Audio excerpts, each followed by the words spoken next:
Perkenalkan, nama saya Ron Ugang. Saya adalah ketua kelompok dari mata kuliah Logika Samar yang beranggotakan saya Ron Ugang, lalu Rahmat Eka Septiandi dan Deovilo Meyugi Ayin. Di sini kami akan mempresentasikan mengenai tugas terakhir pada Logika Samar, yaitu fase perhitungan pada produksi tahu. Pendahuluan. Tahu adalah makanan yang terbuat dari kedelai dengan daya tahan yang pendek, sehingga membutuhkan perhitungan produksi yang tepat. Salah satu metode yang digunakan untuk menentukan jumlah produksi optimum adalah logika fazi. Logika fazi yang diperkenalkan oleh Profesor Lotfi Azadeh pada tahun 1965 memetakan input ke output secara tepat melalui aturan jika maka berbasis himpunan fazi. Dalam penelitian ini digunakan metode fazi Tsukamoto yang mengutamakan representasi keanggotaan monoton untuk mengoptimalkan produksi tahu berdasarkan variabel permintaan, persediaan, dan bahan baku. Di mode fazi Tsukamoto ada 4 tahap yang paling penting, yaitu fusifikasi, pembentukan aturan fazi, analisis logika fazi, dan defusifikasi. Fusifikasi adalah menentukan semua variabel yang terkait dalam proses yang akan ditentukan untuk masing-masing variabel input. Tentukan juga suatu fungsi fusifikasi yang sesuai. Lalu, pembentukan aturan fazi. Aturan fazi dibentuk untuk memperoleh hasil yang menyatakan relasi yang antara variabel input dengan variabel outputnya harus sesuai. Lalu, analisis logika fazi. Setiap aturannya dibentuk merupakan suatu pernyataan yang implikasi. Lalu, defusifikasi. Dilakukan defusifikasi pada metode Tsukamoto menggunakan metode rata-rata terpusat average seperti pada rumus yang telah diberikan dengan keterangan P adalah variabel output, AI adalah nilai A predikat, PI adalah nilai variabel output. Untuk ukuran akurasi peramalannya, apabila kita ingin menentukan keakuratan model, maka dapat menggunakan MSE, yaitu mean squared error, dan MAPE, mean absolute percentage error. Yang pertama adalah MSE, mean square error. MSE merupakan kriteria prediksi dengan mengkuadratkan setiap error dan dibagi sebanyak jumlah data. Untuk persamaannya sebagai rumus berikut. MSE dengan keterangan PI adalah nilai data asli amatan ke I, PI kuadrat atau PI prediksi amatan ke I, dan N adalah banyaknya data. Ukuran akurasi peramalan. 2. MAPE, Mean Absolute Percentage Error. MAPE merupakan suatu ukuran akurasi peramalan dari suatu metode peramalan. Bentuk persamaannya adalah seperti di bawah berikut. Setelah memperoleh nilai MAPE, untuk mengetahui nilai kebenarannya dapat dilakukan dengan tingkat kebenaran sama dengan 100% kurang MAPE.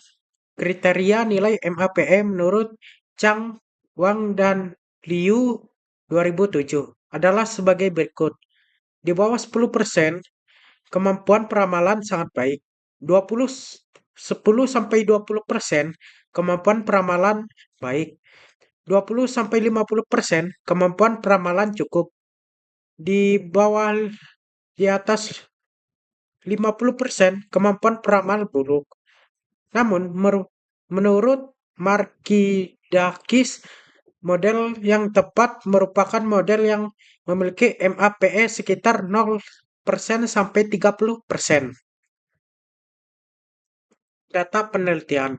Data yang digunakan pada penelitian ini adalah data yang diperoleh dari industri rumah tangga Simpang Pulau, mulai dari bulan Januari 2017 sampai bulan Desember 2018. Penelitian ini terdapat 4 variabel, yaitu 3 variabel input, yaitu variabel permintaan, variabel persediaan, dan variabel bahan baku. Sedangkan variabel output terdapat 1 variabel, yaitu variabel produksi. Berdasarkan nilai minimal dan maksimal dari variabel input dan variabel output dapat dilihat pada tabel berikut. Masalah penggunaan metode fasi Tsukamoto. Berikut adalah cara untuk mendapatkan nilai keanggotaan berdasarkan variabel linguistik dan variabel numerik yang diberikan. A. Permintaan atau X terdiri atas tiga himpunan fasi, yaitu sedikit, sedang, dan banyak. Fungsi keanggotaan variabel permintaan dapat dirumuskan sebagai gambar berikut. B. Persediaan atau Y terdiri atas tiga himpunan fasi, yaitu sedikit, sedang, dan banyak. Fungsi keanggotaan untuk variabel persediaan dapat dirumuskan sebagai gambar berikut.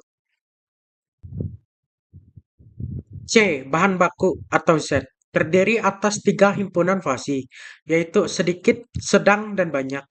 Fungsi keanggotaan untuk variabel bahan baku dapat dirumuskan sebagai gambar berikut. Oke, di sini saya akan melanjutkan penjelasan dari masalah penggunaan metode Fuji Tsukamoto. Di sini saya akan melanjutkan untuk yang D. Produksi P terdiri atas tiga himpunan Fuji, yaitu berkurang, sedang, dan bertambah. Fungsi keanggotaan untuk variabel produksi dapat dirumuskan sebagai berikut. Kita lihat di sini untuk yang nilai sedikit 18, 9, 20. Untuk nilai sedang dia nilainya 20,103. Yang banyak nilainya 21,285. Terus di sini kita bisa lihat hasil dari perhitungannya untuk yang berkurang, maka dia lebih dari sama P lebih dari sama dengan 20,1003. Untuk yang sedang nilainya 20,1003 kurang dari sama dengan P kurang dari sama dengan 21285. Untuk yang bertambah, maka nilainya P lebih dari sama dengan 21,285. Terus saya lanjutkan untuk penyelesaian penggunaan metode Fuji Tsukamoto. Permasalahan pada bulan Januari tahun 2017. Nilai peminatannya di sini kita bisa lihat 22,885. Untuk nilai persediaan 2,960. Untuk nilai bahan baku nilainya 4,950. Derajat keanggotaan dapat diperoleh sebagai berikut. Jika misalnya kita diketahui permintaan sebanyak 22,885, maka dia menghasilkan yang sedikitnya 0, yang sedangnya 0,12, untuk nilai yang banyaknya 0,88. Terus kita ketahui untuk persediaan yang sebanyak 2960, maka nilai sedikitnya hasilnya 0, yang sedangnya 0,79, untuk nilai yang banyaknya 0,21. Terus untuk nilai bahan baku diketahui bahan baku sebanyak 4950, maka dia hasilnya yang sedikitnya menghasilkan 0, yang sedangnya menghasilkan nilai 0, yang banyaknya menghasilkan nilai 1. Terus saya akan menjelaskan defujifikasi. Kemudian untuk mendapatkan nilai defujifikasi digunakan persamaan rata-rata terpusat sebagai berikut. Di sini ada rumusnya, kita bisa lihat. Maka untuk hasil semuanya bisa dihitung, jadinya hasilnya nilainya 20,8823. Terus saya akan menjelaskan nilai kebenaran jumlah produksi metode Fuji Tsukamoto. Hasil produksi tahu dengan menerapkan metode Fuji Tsukamoto dapat dibandingkan dengan produksi tahu industri rumah tangga. Simpang pulau menggunakan persentase rata-rata atau mean absolute percentage error atau bisa disebut MAPE. Sebagai berikut. Di sini kita lihat hasil MAPE-nya, maka dia akan menghasilkan 1,084728%. Di sini selanjutnya kita akan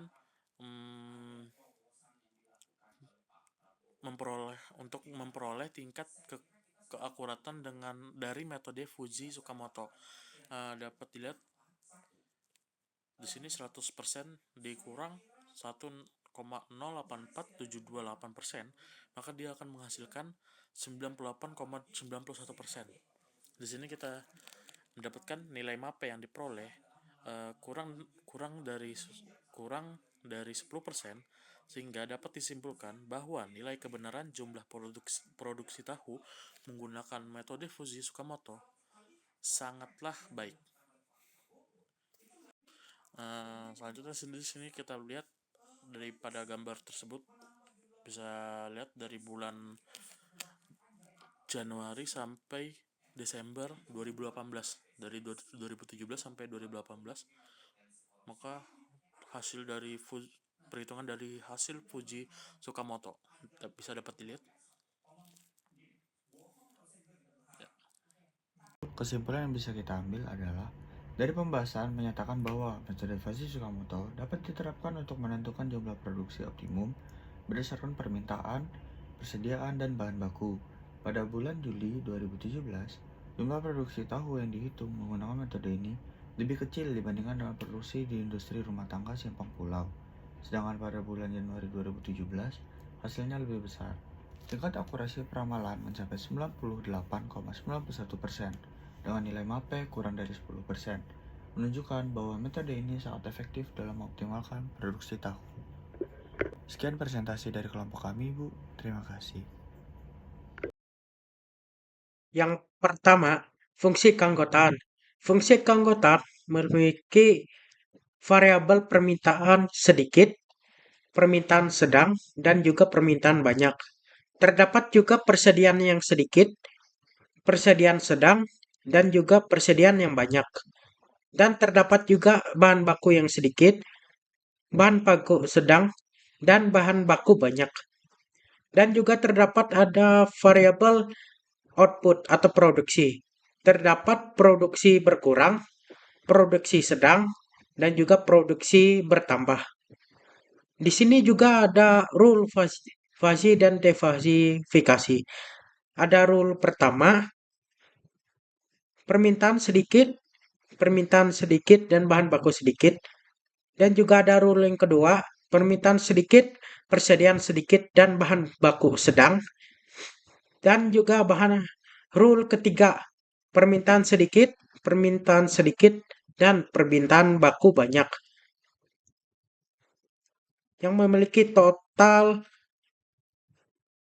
di sini ada total ada 12 rule. Rule 13 hingga 24 dapat dilanjutkan dengan pola yang sama seperti di atas. Di sini juga ada defasifikasi menggunakan rata-rata bobot. Di sini juga ada contoh data inputnya, yaitu bisa diganti inputnya.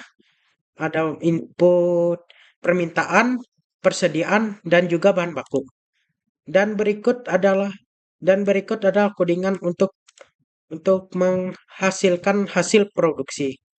Dan berikut adalah hasil produksinya.